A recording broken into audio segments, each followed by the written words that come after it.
Good night, everyone. Hope you're doing well.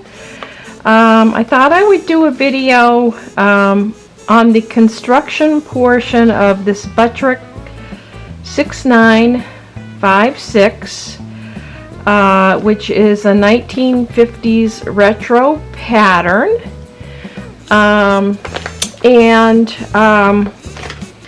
Interestingly, the instructions are on it's a reprint of a pattern, and the instructions are on the original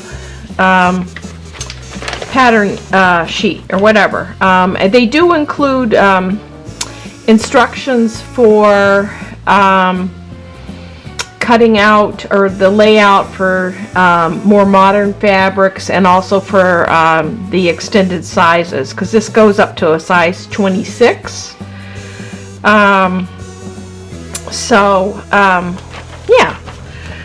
So the reason I decided to do this is I've been interested in retro sewing recently, specifically in the 1950s and 1960s. I was born in the kind of the latter half of the 1950s, and I remember seeing my mother and my grandmother wearing the dresses like that. And then I have memories of watching like reruns of the I Love Lucy show and seeing Lucy and Laverne, you know, wearing the dresses. And then my family, for the 60s, we, you know, where they had the wool skirts and the little cardigans, we used to go to the Pandora outlet. My mother would take my sisters and me, and we would go to Pandora, and we would get our skirts and sweaters, cardigans for the school year. So I kind of have fond memories of that time period. So, yeah. So, I thought I would kind of like bring you along with the construction of this. So they start you off with doing the skirt, and actually you do the whole skirt, and then you do the whole bodice, and then you sew them together. So we'll start with the skirt. I've got the two back pieces here. Now, during that time period, they used pinking shears, and I actually serged the seam allowances on this.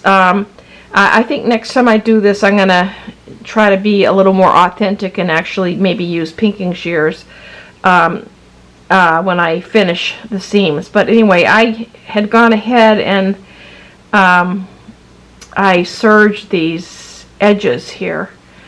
So just to give it some, you know, more wearability or whatever. So we're going to start by pinning this together, and then I'm going to do some sewing,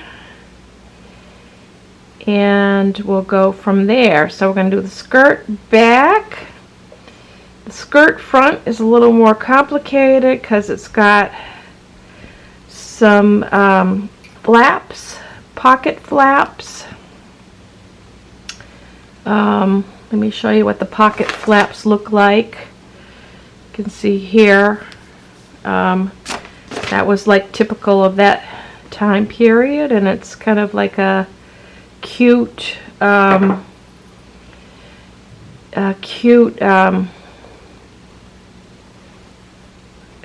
function, I want to say. No, not function. Cute something or other.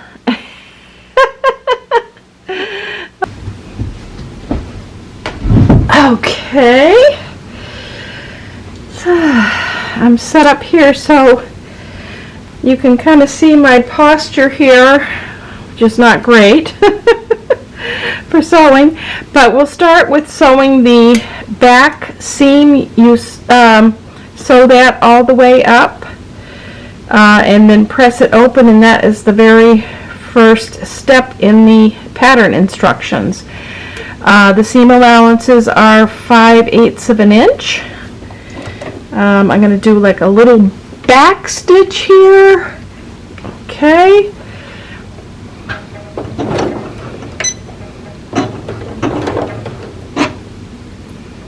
And off we go.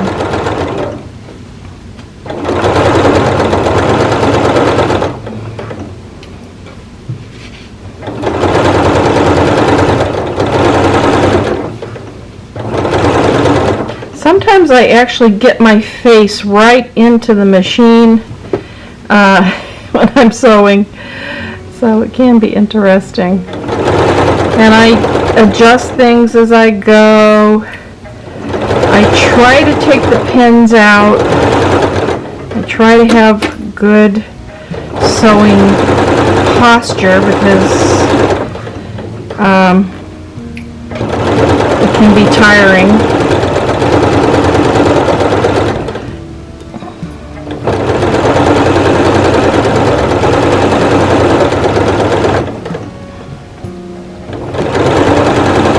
To have things kind of like pinned in advance, then you can get like several pieces sewn in the same sitting, and then you can go to like another step like pressing or whatever, or trimming.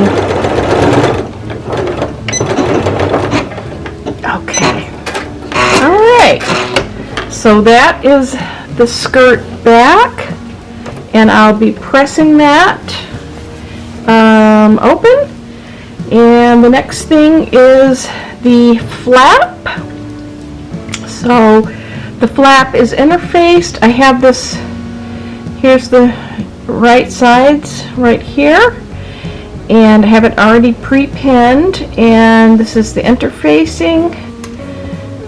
This is just some interfacing that I had. It might be a little heavy for the project, but it's what I had. I wanted something that was like dark, so we're gonna go with it. Now, of course, in those days they didn't have iron-in interfacing. They had like sew-in interfacing that you basted in, which I might try that in another project. I might do that. And in the instructions, they say to trim the seam allowance. I'm actually not doing that, but you know, trim the interfacing out of the seam allowance.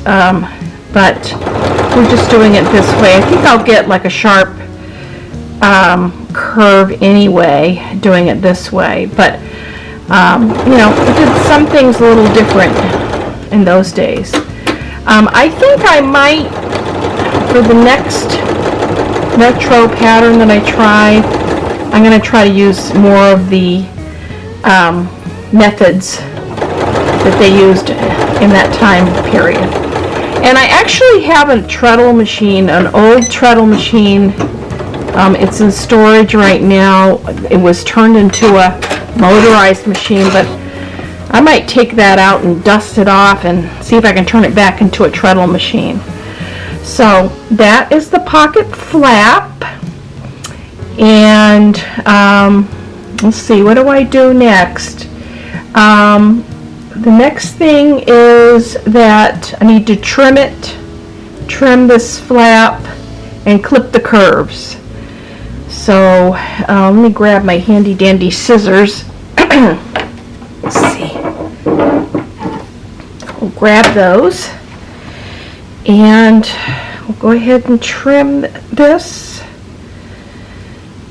Okay. I like to trim things down quite a bit.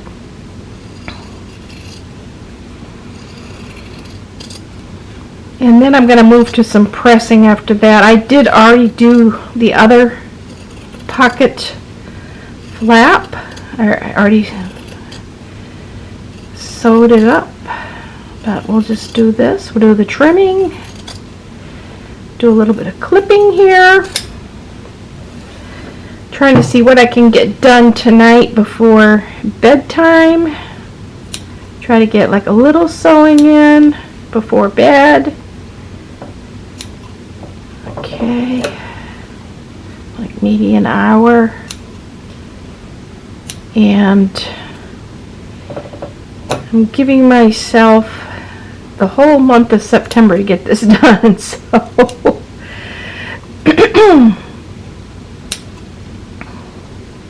I should have plenty of time.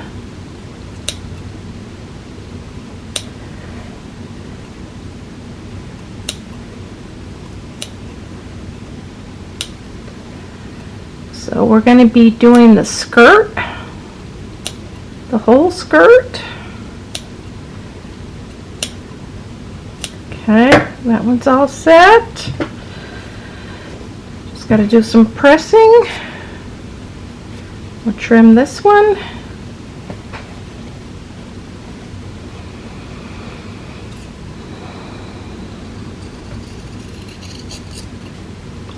Now, I know some people trim in layers. I'm just doing it this way to be to do this quickly.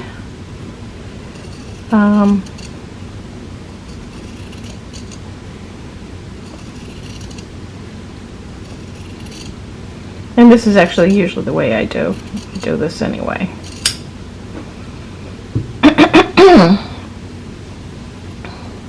Do a little clipping. Since this is an outward curve and not an inward curve, I'm just making little snips almost up to the seam. Not into the seam, but just almost up to it.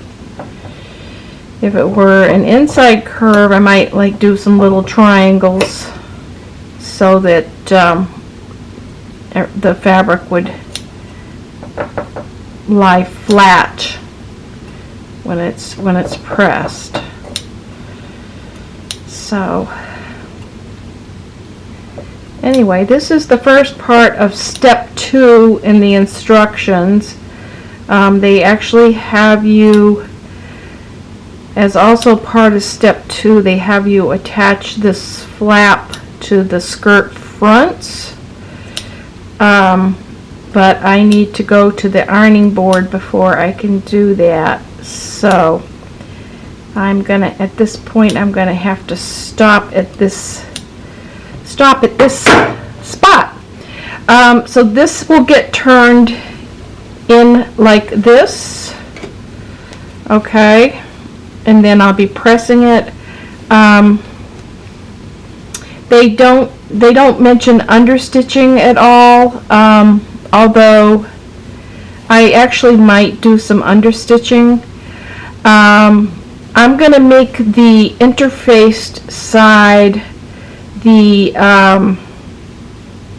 that is going to be the facing side, and I'm going to make this kind of like the out facing side, for a lot of reasons. One is it's kind of bubbly. This is like a little bit bubbly, and I don't want the out facing side to be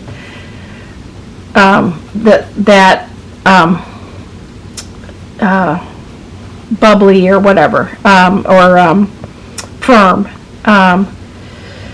So I actually think I might do some understitching. So what I will do is, they don't have you do that, but I think I'm gonna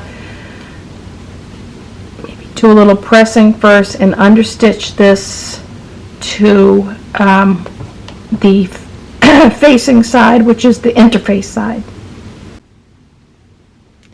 Okay, so I'm just gonna try to get a good clip of me doing the understitching here.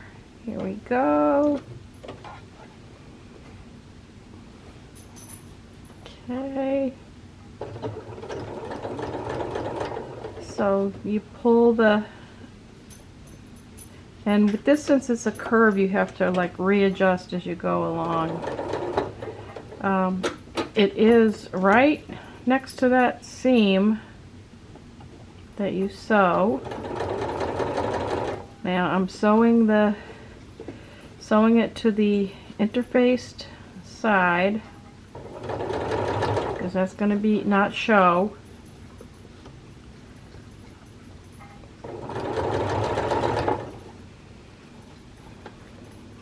Just pull it out, just adjust and adjust.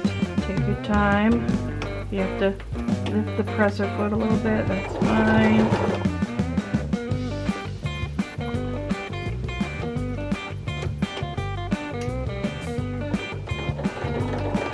I did trim this down quite a bit to it's like probably even less than a quarter of an inch.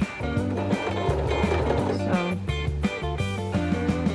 but I'll get a very nice edge.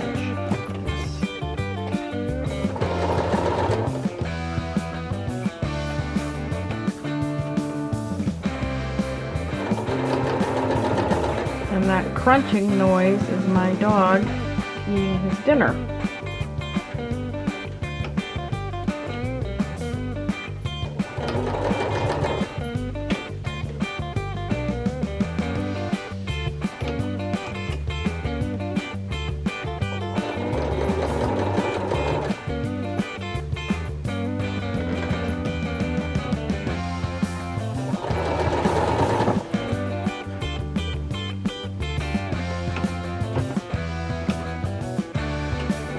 Just like adjusting that.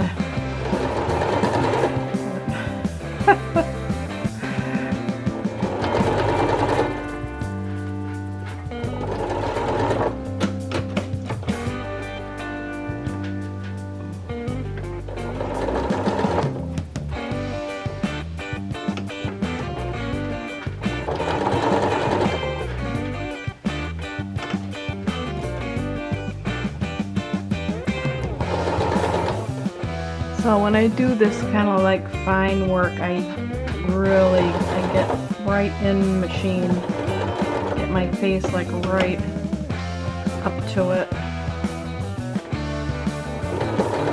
Sometimes I even take my glasses off. Okay. Alright, let's see how that one turned out. Let's see. Okay. Looks pretty good. Pretty good. I don't even think I have to iron this before the next step. Pretty good.